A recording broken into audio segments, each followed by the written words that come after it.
കൊട്ടിയൂർ പെരുമാളിന്റെ തിരുവായുധം കാത്ത് സൂക്ഷിക്കുന്ന ആ ഒരു പ്രദേശമാണ് നമ്മൾ ഈ കാണുന്നത്.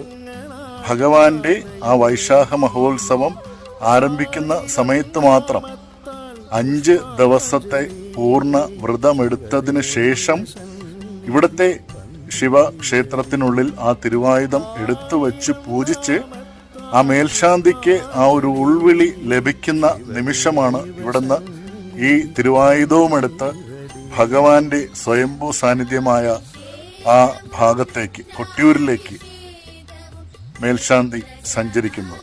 മഹാദേവനെ കൂടാതെ മഹാദേവിയും ധർമ്മശാസ്താവും ഇവിടെ കുടിയിരിക്കുന്നുണ്ട്. ഈ ക്ഷേത്രത്തിലെ ഉപദേവത സാന്നിധ്യങ്ങളായിട്ട് കൊട്ടിയൂരിൽ ഉത്സവം തുടങ്ങുന്നതിന് മുന്നേ, അതായത് ഇവിടുന്ന് മുതിരേരി വാൾ കൊട്ടിയൂരിലേക്ക് എഴുന്നള്ളുന്നതിന് മുൻപ് ഞാൻ നേരത്തെ പറഞ്ഞിരുന്നു 5 ദിവസം ഇവിടുത്തെ